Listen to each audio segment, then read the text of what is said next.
Genèse, chapitre 49. Jacob appela ses fils et dit, Rassemblez-vous et je vous annoncerai ce qui vous arrivera dans l'avenir.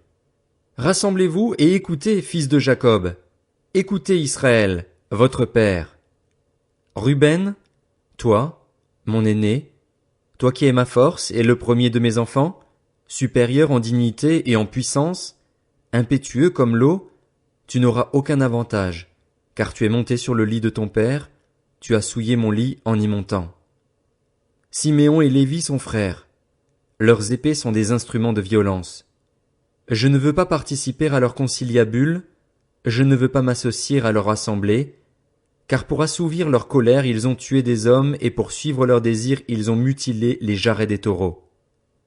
Maudite soit leur colère, car elle est violente, et leur fureur, car elle est cruelle. Je les séparerai dans Jacob, je les disperserai dans Israël.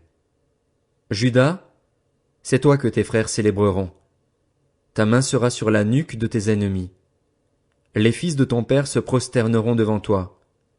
Juda est un jeune lion. Tu reviens du carnage, mon fils. Il plie les genoux, il se couche comme un lion, comme une lionne. Qui le fera se lever? Le sceptre ne s'éloignera pas de Juda, ni le bâton souverain d'entre ses pieds, jusqu'à ce que vienne le silo et que les peuples lui obéissent. Il attache son âne à la vigne et le petit de son ânesse au meilleur cep. Il lave son vêtement dans le vin et son manteau dans le sang des raisins. Il a les yeux rouges de vin et les dents blanches de lait. Zabulon résidera sur la côte maritime, il sera sur la côte des bateaux et sa frontière s'étendra du côté de Sidon. Issachar est un âne robuste qui se couche dans les étables. Il voit que le repos est agréable et que la région est magnifique, et il courbe son épaule sous le fardeau. Il se soumet à des corvées d'esclaves. Dan jugera son peuple comme une seule des tribus d'Israël. Dan sera un serpent sur le chemin, une vipère sur le sentier, qui mord les talons du cheval pour que le cavalier tombe à la renverse. J'espère en ton secours, Éternel. Gad sera attaqué par des bandes armées, mais c'est lui qui les attaquera et les poursuivra. Azer produit une nourriture excellente. Il fournira les plats les plus raffinés des rois. Nephtali est une biche en liberté. Il profère de belles paroles. Joseph est le rejeton d'un arbre fertile, le rejeton d'un arbre fertile près d'une source. Ses branches dépassent le mur. On l'a provoqué, on lui a lancé des flèches, les archers l'ont poursuivi de leur haine, mais son arc est resté ferme et ses bras ont été fortifiés par l'intervention du Dieu puissant de Jacob. Il est ainsi devenu le berger, le rocher d'Israël. C'est l'œuvre du Dieu de ton père, et il t'aidera. C'est l'œuvre du Tout-Puissant, et il te bénira. Il t'accordera les bénédictions du ciel, les bénédictions de l'eau souterraine, les bénédictions de la mamelle et du ventre maternel. Les bénédictions de ton père dépassent celles de ses ancêtres, elles vont jusqu'aux limites des anciennes collines. Qu'elles reposent sur la tête de Joseph, sur le crâne de celui qui est le prince consacré de ses frères. Benjamin est un loup qui déchire. Le matin il dévore sa proie, et le soir il partage le butin. Voilà quels sont tous ceux qui forment les 12 tribus d'Israël, et voilà ce que leur dit leur père en les bénissant. Il les bénit en attribuant à chacun la bénédiction qui lui était propre. Puis il leur donna cet ordre: Je vais rejoindre les miens. Enterrez-moi avec mes pères dans la grotte qui se trouve dans le champ d'Éphron le Hittite, dans la grotte du champ de Macpéla, vis-à-vis de Mamré, dans le pays de Canaan. C'est le champ qu'Abraham a acheté à Éphron le Hittite comme propriété funéraire. C'est là qu'on a enterré Abraham et sa femme Sarah, là qu'on a enterré Isaac et sa femme Rebecca, et c'est là que j'ai enterré Léa. Le champ et la grotte qui s'y trouvent ont été achetés aux Hittites. Lorsque Jacob eut fini de donner ses ordres à ses fils, il remit ses pieds dans le lit, il expira et alla rejoindre les siens. Genèse, chapitre 50. Joseph se jeta sur le visage de son père, pleura sur lui et l'embrassa. Il ordonna aux médecins qui étaient à son service d'embaumer son père, et les médecins embaumèrent Israël. Ce furent 40 jours qui passèrent ainsi et furent employés à l'embaumer. Les Égyptiens le pleurèrent 70 jours. Quand les jours de deuil furent passés, Joseph s'adressa aux membres de l'entourage du Pharaon en disant: Si j'ai trouvé grâce à vos yeux, rapportez au Pharaon ce que je vous dis. Mon père m'a fait prêter serment en disant, je vais mourir, tu m'enterreras dans le tombeau que je me suis préparé dans le pays de Canaan. Je voudrais donc monter là-bas pour enterrer mon père et revenir. Le pharaon répondit, monte-y et enterre ton père conformément au serment qu'il t'a fait faire. Joseph monta enterrer son père.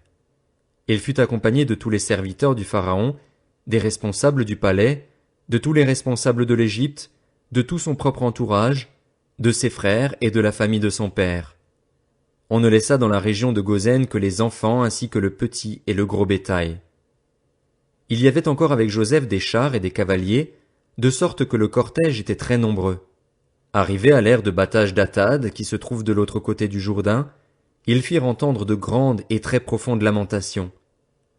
Joseph fit un deuil de 7 jours en l'honneur de son père. Les habitants du pays, les Cananéens, furent témoins de ce deuil dans l'aire de battage d'Atad, et ils dirent, quel deuil important pour les Égyptiens! Voilà pourquoi on a appelé Abel Mitzraïm cette aire de battage qui se trouve de l'autre côté du Jourdain. C'est ainsi que les fils de Jacob se conformèrent aux ordres de leur père. Ils le transportèrent dans le pays de Canaan et l'enterrèrent dans la grotte du champ de Macpéla, achetée comme propriété funéraire par Abraham à Éphron le Hittite et qui se trouve vis-à-vis de Mamré. Après avoir enterré son père, Joseph retourna en Égypte avec ses frères et tous ceux qui étaient montés avec lui pour enterrer son père. Quand les frères de Joseph virent que leur père était mort, ils se dirent, si Joseph nous prenait en haine et nous rendait tout le mal que nous lui avons fait.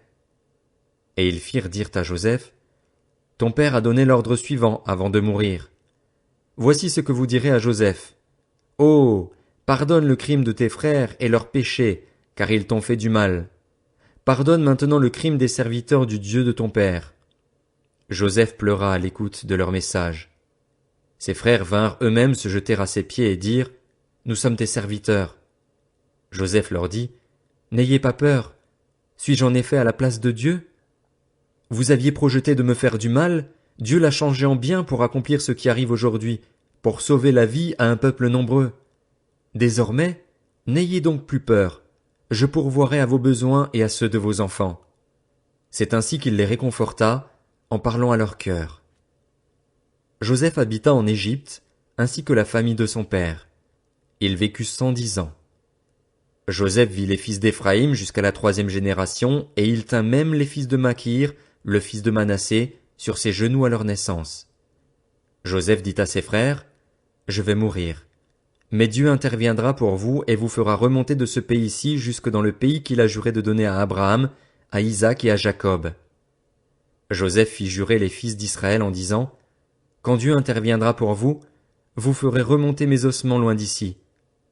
Joseph mourut à l'âge de 110 ans. On l'embauma et on le mit dans un cercueil en Égypte. Exode, chapitre 1. Voici les noms des fils d'Israël venus en Égypte avec Jacob, chacun accompagné de sa famille. Ruben, Siméon, Lévi, Juda, Issachar, Zabulon, Benjamin, Dan, Nephtali, Gad et Azer. Les personnes issues de Jacob étaient au nombre de 70 en tout. Joseph était alors en Égypte. Puis Joseph mourut, ainsi que tous ses frères et toute cette génération-là. Les Israélites eurent des enfants et pullulèrent. Ils devinrent très nombreux et puissants, au point de remplir le pays. Un nouveau roi parvint au pouvoir en Égypte, un roi qui n'avait pas connu Joseph. Il dit à son peuple, « Voilà que les Israélites forment un peuple plus nombreux et plus puissant que nous. Allons, montrons-nous habiles vis-à-vis de lui.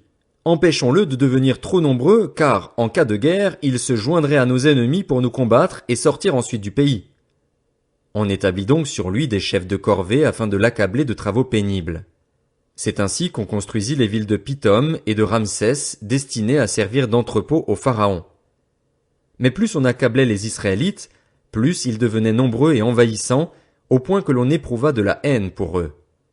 Alors les Égyptiens soumirent les Israélites à un dur esclavage. Ils leur rendirent la vie amère par de lourds travaux avec de l'argile et des briques ainsi que par tous les travaux des champs. Ils leur imposaient toutes ces charges avec cruauté. Le roi d'Égypte parla aussi aux sages-femmes des Hébreux. L'une s'appelait Shifra et l'autre Pua. Il leur dit, Quand vous aiderez les femmes des Hébreux à avoir leur enfant et que vous regarderez sur le siège d'accouchement, si c'est un garçon, faites-le mourir. Si c'est une fille, laissez-la vivre. Mais les sages-femmes avaient la crainte de Dieu et elles ne firent pas ce que leur avait dit le roi d'Égypte. Elles laissèrent vivre les enfants. Le roi d'Égypte convoqua les sages-femmes et leur dit: Pourquoi avez-vous agi ainsi et avez-vous laissé vivre les enfants?